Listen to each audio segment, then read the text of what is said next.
Commander Hannah stood in the command center of the Serenity's Grace, her tall, graceful form silhouetted against the massive viewing screen that dominated the front wall. The ship hummed quietly around her, its bioluminescent panels casting a soft blue glow throughout the bridge. She had been reviewing diplomatic reports when the emergency signal burst through their communications array, cutting through the peaceful silence like a knife. The transmission was rough, filled with the kind of interference that came from damaged equipment or desperate circumstances. But the voice that emerged from the static was unmistakably urgent, speaking in a language her universal translator had never encountered before. "This is Captain Doyen of the Terran Defense Force. We are under heavy assault from unknown raiders. Casualties mounting. Any vessels in range, please respond. We need immediate military support." Hannah's blue skin seemed to shimmer as she leaned forward, her large, dark eyes focusing intently on the display. In all her years serving the Zilani Confederation, she had never heard such raw desperation in a voice. The Zilani had made contact with over 300 different species across the galaxy, but this human designation was completely unknown to their extensive databases. "Analysis complete, Commander," announced Science Officer Borum from her station near the rear of the bridge. Her voice carried the same musical quality as all Zilani, but there was excitement beneath the calm tones. The signal originated from coordinates in Sector 7 Alpha, approximately 47 light-years from our current position. Navigator Kyung looked up from his charts, his elongated fingers tracing paths through the three-dimensional star map that floated above his console. "That's right on the edge of the contested zone, Commander. That entire region has been marked as hazardous for civilian traffic." The contested zone was a lawless stretch of space where various pirate factions, rogue mercenaries, and fallen civilizations preyed on anyone unfortunate enough to wander into their territory. The Zilani had lost 3 exploration vessels there over the past decade, all presumed destroyed by raiders, which makes it even more important that we respond quickly, Hannah said, her voice taking on the firm tone that had earned her command. "Of the Confederation's flagship diplomatic vessel, Navigator Kyung, plot a course for those coordinates immediately. Maximum sustainable speed." Communications Officer Tieman's antenna-like sensory organs twitched as he worked at his station, his 6 fingers dancing across the crystalline control surface. "Commander, should I attempt to establish contact with these humans?" "Yes, but broadcast on all peaceful frequencies first," Hannah instructed. "Let them know we're coming to help, not to fight." The Serenity's Grace was a marvel of Zilani, engineering designed specifically for diplomatic missions and humanitarian aid. Unlike the angular, aggressive designs favored by more militaristic species, the ship resembled a graceful sea creature, its hull flowing in smooth curves that seemed to shift color depending on the angle of view. The iridescent metal of its construction was unique to Zilani technology, capable of self-repair and energy absorption from stellar radiation. As the ship's powerful engines came online, Hannah walked to the massive cargo bay display panel. The holds were packed with everything needed for a major rescue operation: medical equipment that could treat dozens of different alien physiologies, portable habitat modules for displaced refugees, food synthesizers loaded with nutritional templates for over 100 known species, and emergency power generators that could keep a small colony running for months. "Engineering reports ready for hyperspace transition," called out Chief Engineer Dayon from his position at the central power distribution console. "All systems are operating at optimal efficiency." "Engage hyperspace drive," Hannah commanded. The viewing screen filled with the familiar blue-white swirl of hyperspace as the ship slipped into the faster-than-light realm around the bridge. Her crew worked with the calm efficiency that had made the Serenity's Grace legendary throughout the Confederation territories. "Commander," Tieman's voice carried a note of concern, "we're picking up additional transmissions from the same region. At least 6 more distress signals, all from this human species." Hannah felt her heart sink. A coordinated attack on multiple targets suggested these weren't random pirate raids. Someone was conducting organized warfare against these humans, whoever they were. "Can you determine the nature of the attacks?" she asked. "The signals are fragmented, but I'm detecting references to orbital bombardment, ground assault forces, and something called plasma cannon batteries, Taman reported, his expression growing more troubled. Commander, these humans are facing a full-scale military assault. Medical Officer Yuna looked up from her station where she had been preparing treatment protocols. If they're under coordinated attack, there could be thousands of casualties. We need to signal for additional medical support vessels. Already done, Hannah replied, having anticipated the need, but we're the closest ship by at least 12 hours. We may be their only hope. The bridge fell silent, except for the gentle hum of the ship's systems. Every member of the crew understood the weight of the situation. The Zilani Confederation had built its reputation on never turning away from those in need, regardless of the danger involved. Time to destination? Hannah asked. 18 minutes at current speed, Navigator Kyung replied. Increase to emergency. Velocity, Hannah ordered. These people have waited long enough. As the Serenity's grace hurtled through hyperspace toward the unknown. Hannah couldn't shake the feeling that they were about to encounter something unprecedented. The desperation in that human captain's voice suggested a species pushed to the brink, fighting for their very survival against overwhelming odds. She only hoped they would arrive in time to make a difference. The blue-white tunnel of hyperspace suddenly collapsed around the Serenity's grace as it dropped back into normal space. Commander Hannah gripped the armrests of her command chair, expecting to see the aftermath of a devastating battle burning ships. Debris fields may be desperate. Survivors clinging to life in escape pods instead. What greeted them made every crew member on the bridge freeze in stunned silence. By the great light, Navigator Kyung whispered, his voice barely audible as he stared at the massive structure dominating their view screen. This is no refugee camp. The space station before them was a monster of dark gray metal and sharp, angular design.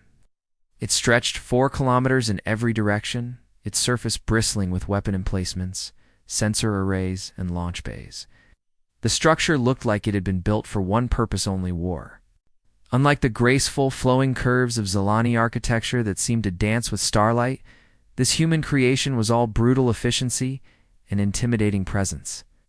Scanner readings confirm multiple weapons platforms, Science Officer Borum reported, her usually calm voice trembling slightly. Energy signatures are off the charts, Commander. This station could probably destroy a small fleet. Dozens of smaller craft moved around the station in perfect military formations.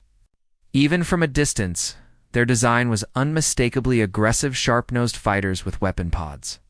Larger patrol ships with sensor spikes jutting from their hulls. Massive cargo vessels that looked more like flying fortresses than transport. Ships. Hannah felt her stomach drop as the reality of the situation began to sink in. Are we certain these are the coordinates from the distress signal? Confirmed, Commander. Taman replied from his communication station, double-checking his readings. This is exactly where the transmission originated. Before Hannah could respond, warning lights began flashing across every console on the bridge. The ship's defensive systems had detected incoming contacts moving at high speed.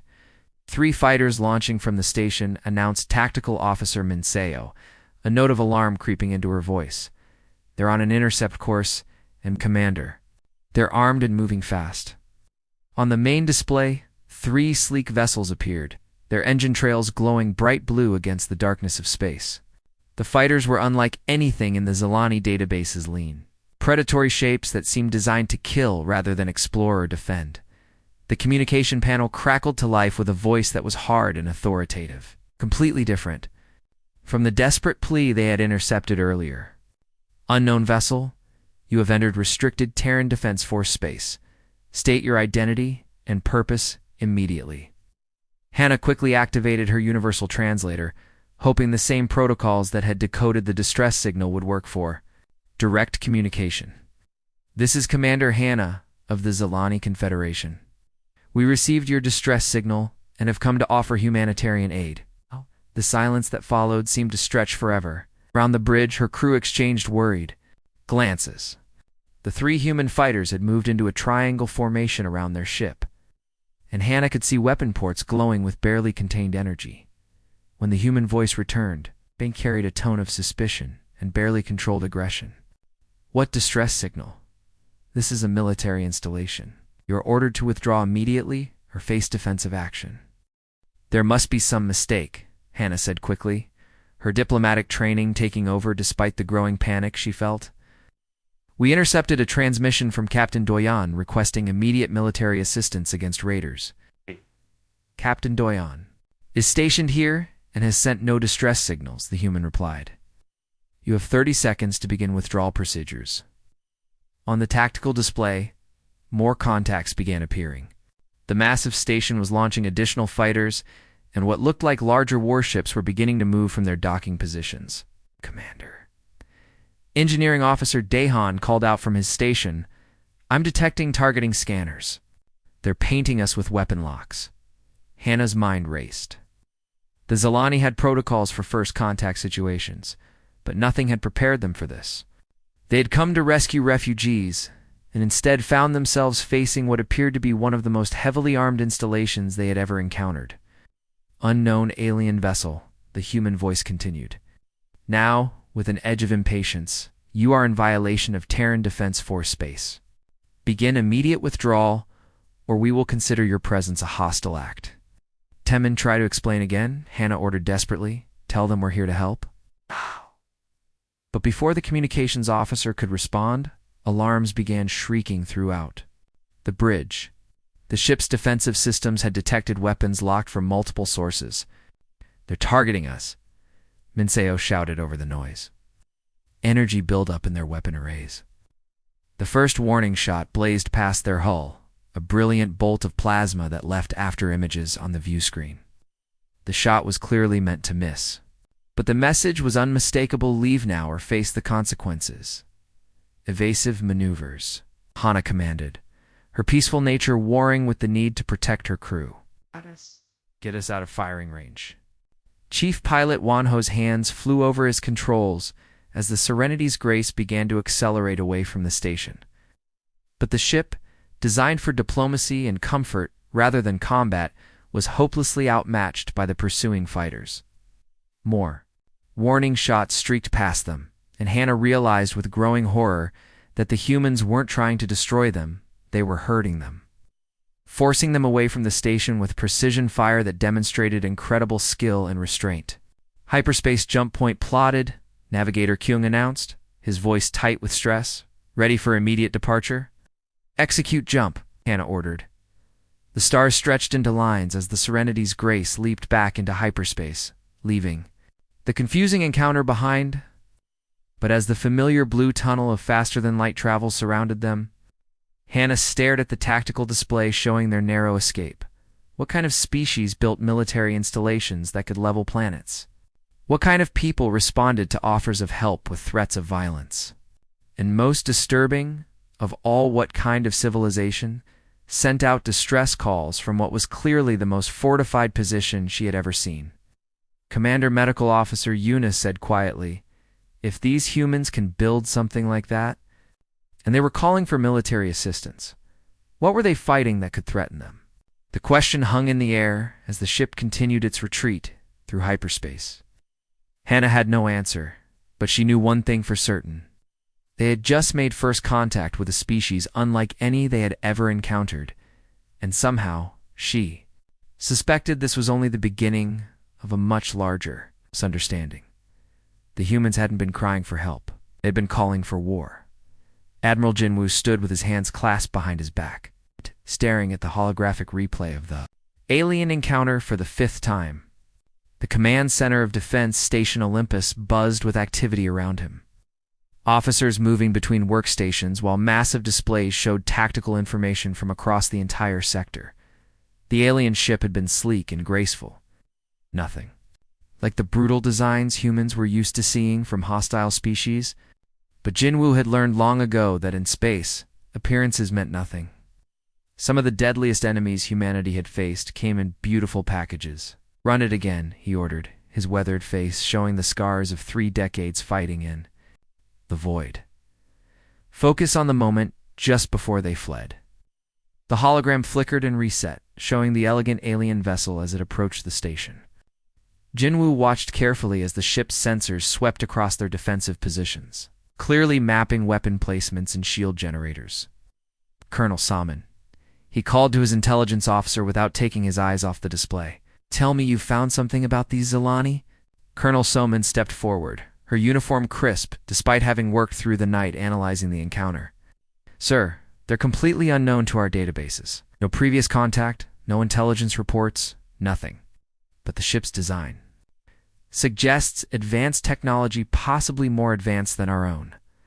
That got Jinwoo's attention. Humanity had clawed its way to technological superiority through centuries of warfare, but they had encountered species before that could match or exceed their capabilities. Those encounters never ended well for anyone involved. "What about their weapons?" he asked.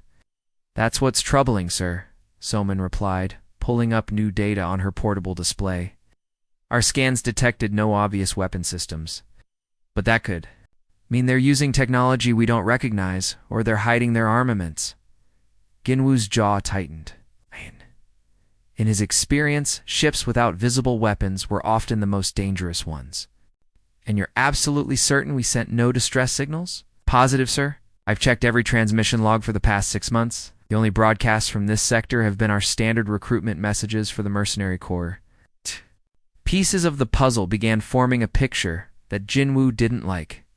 A technologically advanced species appears out of nowhere, claims to be responding to a distress call that was never sent, conducts detailed scans of their most sensitive military installation, then flees when challenged. It had all the hallmarks of pre-invasion reconnaissance. "Sir, Lieutenant Yunho called from the communications station. We're getting reports from patrol squadrons throughout the sector. Several ships report detecting unusual hyperspace signatures over the past week. Someone's been moving through our territory." The situation was getting worse by the minute. If these Zilani had been conducting surveillance operations for days or weeks, they could have mapped human defenses across multiple systems. "Put the entire sector on Combat Alert Level 2, Jinwoo commanded. "And get me a direct channel to Earth Command. Admiral Chen needs to hear about this immediately." Ow. As alarms began sounding throughout the station, Jinwoo walked to the massive tactical display that showed the positions of every human ship within 50 light years. The Third Fleet was conducting training exercises near Proxima. The Seventh was escorting a convoy through the asteroid belt, and the Fifth was on patrol near the Outer Rim colonies. Ow.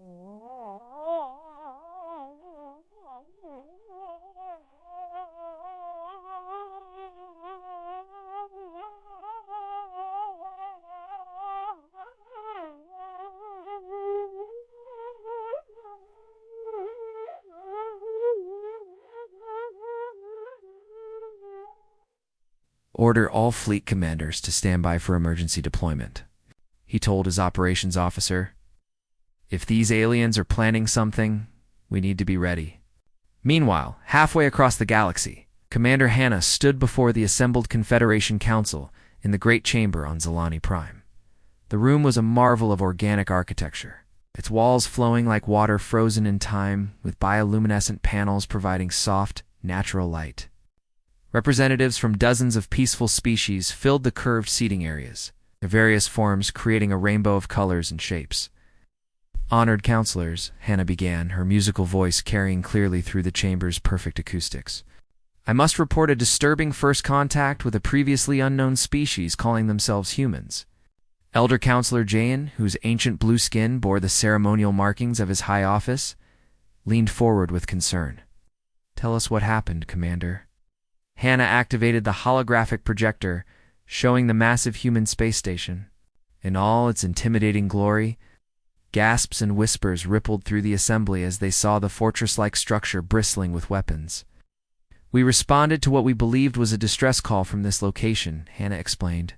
"But instead of refugees in need of aid, we found this military installation. The humans immediately targeted our ship with weapons and forced us to flee. Counselor Myray of the Andorian species, her crystalline features reflecting the chambers. Light spoke up. Could there have been a misunderstanding? Perhaps they thought you were hostile?" "We broadcast our peaceful intentions on all standard frequencies," Hannah replied. "Our ship is clearly marked as a diplomatic vessel, and we stated our humanitarian purpose. But they showed no interest in communication, only aggression." Footage showed the human fighters launching from the station, their predatory forms moving with military precision. Even more disturbing were the weapon placements visible on the station's hull, enough firepower to destroy a small fleet. Transmission we intercepted spoke of casualties and desperate fighting, Hannah continued. But when we arrived, we found only this fortress. Either they defeated their attackers so completely that no trace remained, or ... double quotes, she paused dramatically. The distress call was false, designed to lure potential victims into range.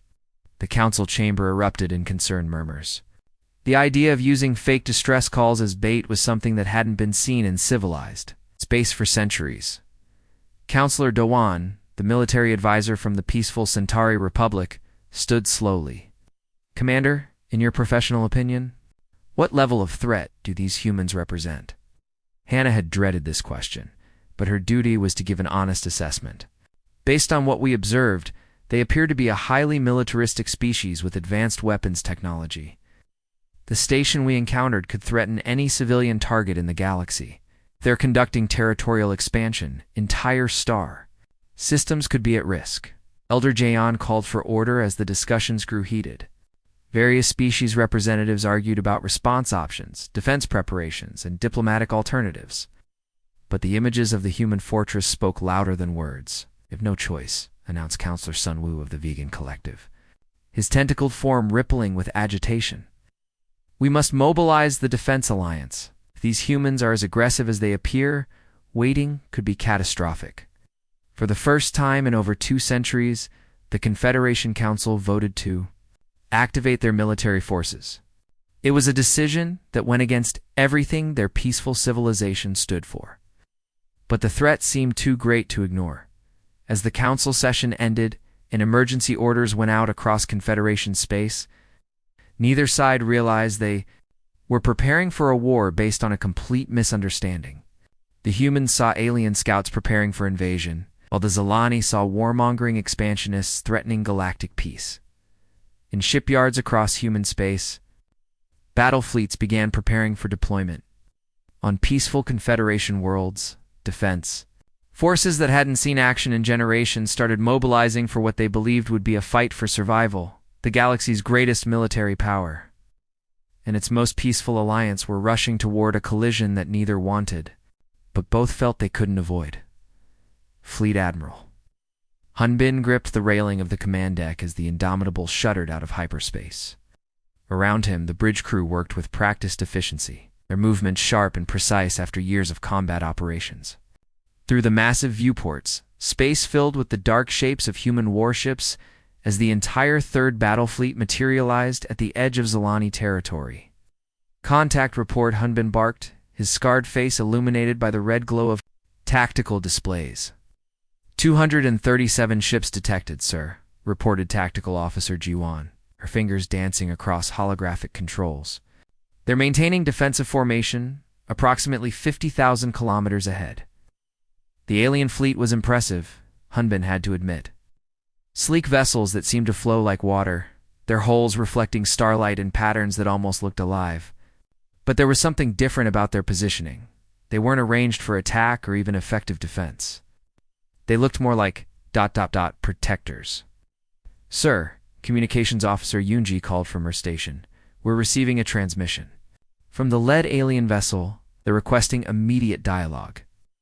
"Put them through," Hunbin ordered, straightening his uniform. First contact protocols demanded diplomatic attempts before any military action, even when facing obvious enemies. The main screen flickered to life, revealing the bridge of an alien ship unlike anything in human databases. Instead of the harsh, metal and angular designs humans were used to, everything seemed organic, curved, almost grown rather than built. Standing in the center was a tall, graceful figure with pale blue skin and large dark eyes that seemed to hold genuine concern. "I am Fleet Admiral Hunbin of the Terran Defense Force," he announced, his voice carrying the authority earned through 3 decades of warfare. "You have violated our space and conducted unauthorized reconnaissance of our military installations. Explain yourselves immediately." The alien's expression shifted to something that looked remarkably like confusion. When she spoke, her voice had a musical quality that the universal translator somehow preserved. "Admiral, We came in response to your distress call. Your Captain Doyan specifically requested military support against raiders attacking your position. Umbin felt his eyes narrow. This was either an elaborate deception or he gestured to his aide. Get Captain Doyan on the line. Within moments, a stocky man in combat fatigues appeared on a split screen beside the Admiral. Captain Doyan's weather-beaten face showed the confusion of someone pulled away from important duties. Sir, you needed something? Captain, did you send any distress signals recently? Hunbin asked directly. Distress signals? Doyan looked genuinely puzzled. No, sir. Not a single one. The only thing we've been broadcasting are the standard recruitment messages for the mercenary divisions. Same as always, good pay, full benefits, medical coverage for combat injuries. The silence that followed seemed to stretch across the void between the two fleets. Hunbin watched as understanding dawned on the alien commander's face, her large eyes widening with what looked like horror. Your ... recruitment calls? She asked slowly, as if the words didn't quite make sense in her language. Of course, Doyan replied, still not understanding the significance. We're always looking for experienced fighters. The galaxy's a dangerous place, and human colonies need protection from raiders, hostile aliens, territorial disputes. It's steady work if you can handle combat. The alien commander Hannah, according to the transmission header, looked like she might be sick. Behind her, other crew members were visible, all wearing expressions of shock and disbelief. Admiral? She said carefully. Your recruitment message mentioned fighting raiders and hostile aliens as ... routine activities. What kind of world do your people come from that warfare is considered normal employment? Kinbin glanced at his xenobiology specialist, Captain Sung-hoon, who stepped forward with the calm demeanor of someone used to explaining uncomfortable truths. Earth is classified as a Class 12 Deathworld commander, Sun-hoon said matter-of-factly. Extreme weather patterns, dangerous predators, natural disasters, and constant resource competition. Hurricanes that can level cities, earthquakes that split continents, predators that evolve specifically to hunt intelligent prey. Our entire evolutionary history has been shaped by the need to fight for survival. The effect on the alien crew was immediate and dramatic. Several of them stepped backward, and Hannah herself seemed to sway slightly. In the background, he could hear rapid conversation in their musical language. But the universal translator was having trouble keeping up with what sounded like panic. You mean, Hannah asked slowly, her voice barely above a whisper, that violence and warfare are normal for your species? Not preferred? Hunbin clarified, though he was beginning to understand the magnitude of the misunderstanding. Necessary. We've learned that the galaxy is full of species that see peace as weakness. Those who can't defend themselves don't survive long out here. Captain Sung-hoon pulled up holographic displays showing Earth's history. In the past century alone, we've fought defensive wars against the Zephyrian Empire, the Crystalline Collective, and the Machine Consciousness. Each time they attacked first, assuming humans would be easy targets. What happened to them? Hannah asked, though her expression suggested she already suspected the answer. The Zephyrian Empire no longer exists, Hunbin replied simply. The Crystalline Collective signed a non-aggression treaty after we demonstrated our capabilities. The Machine Consciousness. Well, they learned that organic life can be more adaptable than artificial intelligence. On the alien ship, crew members were now openly staring at the humans with expressions ranging from awe to terror. One of them, the one with antenna-like sensory organs, was frantically working at what looked like a research terminal. Commander, the antennal alien called out, his voice high with distress. I've been analyzing their ship designs. The weapon signatures alone. These vessels could glass entire planets. Glass planets, Hannah repeated, looking faint. Orbital. Bombardment capable of turning a world's surface into molten rock, Hunbin explained, wondering how a spacefaring species could be unfamiliar with such basic military concepts. Standard fleet capability for any serious military force.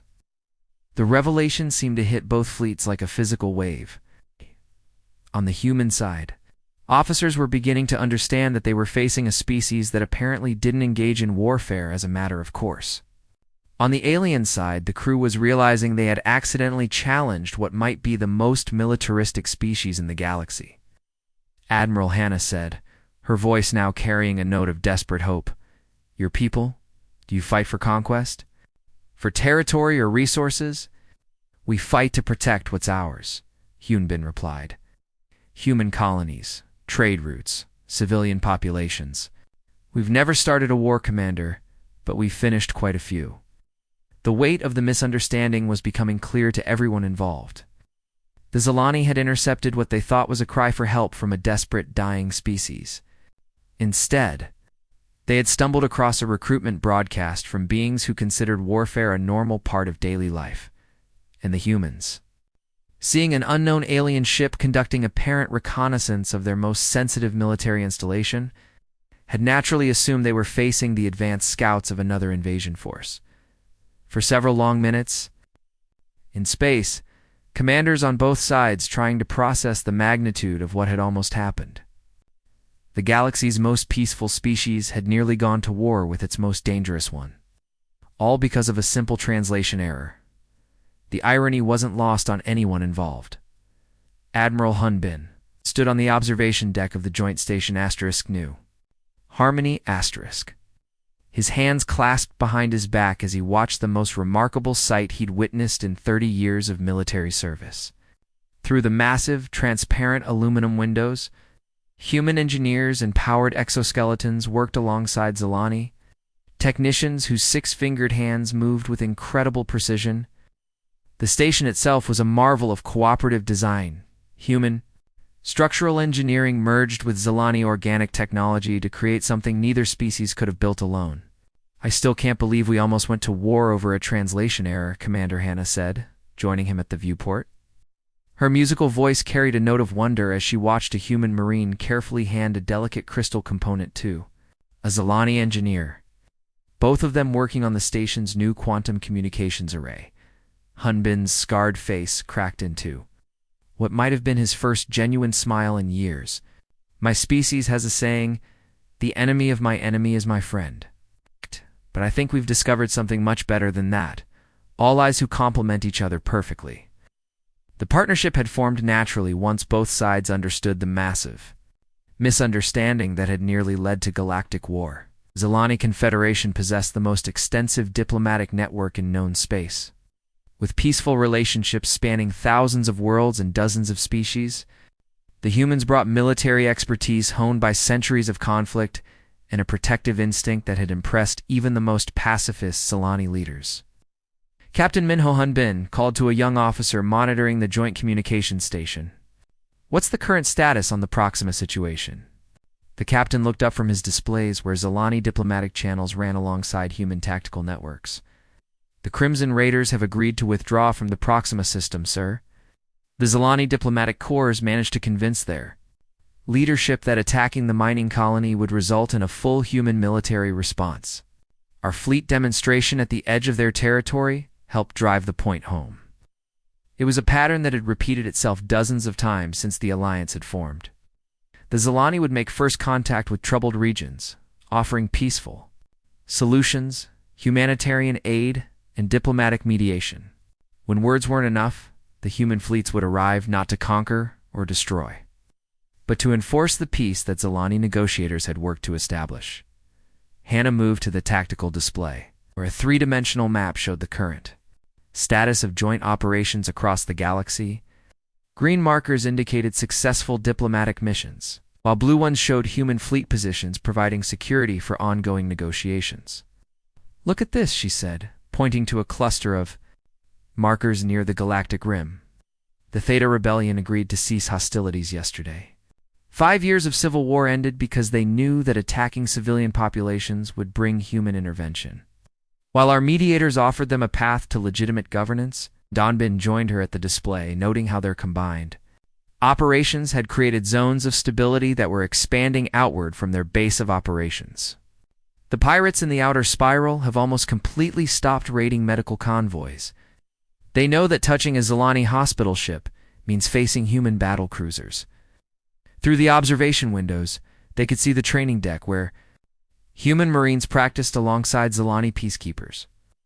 The humans were demonstrating combat techniques and tactical formations, while the Zilani taught conflict resolution, cultural sensitivity, and nonviolent crisis management.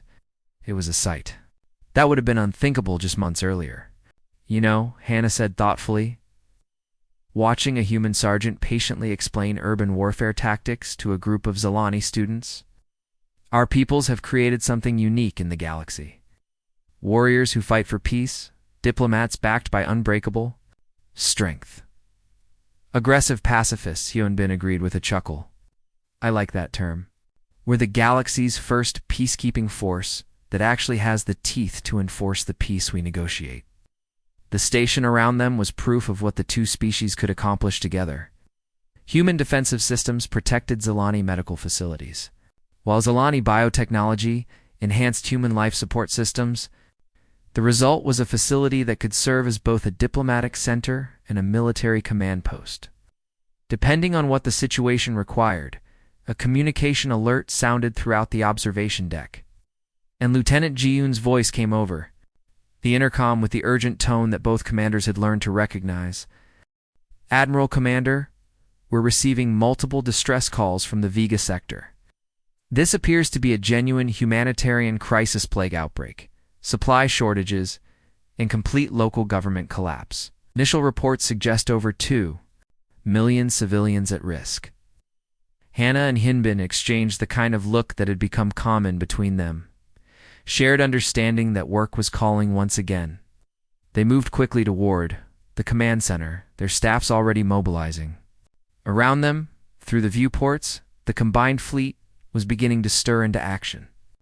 Zilani medical ships, their hulls gleaming with the bioluminescent patterns that marked hospital vessels, were loading emergency supplies and medical equipment. Human escort ships, destroyers, and cruisers designed to punch through any opposition were forming protective formations around the medical convoy. Zilani medical teams report, ready for deployment in 20 minutes, announced Chief Medical Officer Yuna from her station. We have enough medical supplies and emergency food for 500,000 people, with manufacturing capabilities to produce more en route. Human escort fleet reports ready for immediate departure, added Captain Taeyong from the tactical station. 6 destroyers, 2 cruisers, and the carrier Vigilant with full fighter complement. We can handle anything short of a full battle fleet. Admiral Hyunbin surveyed the bustling command center, where human and Zilani officers worked side by side, their different approaches to problem-solving, creating solutions neither could have achieved alone. Fleet composition looks good. Zilani, diplomatic protocols for first contact already in place, Hannah confirmed, her team reviewing cultural databases for the Vega region. We have translators for 7 local languages and cultural specialists, familiar with the dominant species in that sector. Excellent. And if someone tries to interfere with our medical mission, then they'll discover why pirates have stopped attacking hospital ships, Hyunbin replied grimly. As the joint fleet prepared for hyperspace, both commanders knew they were witnessing something unprecedented in galactic history. The universe's most compassionate healers and its most effective warriors had found a way to work together, creating a force for peace that was stronger than either could be alone. Well, Commander, Hyunbin said, as they entered the bustling command center.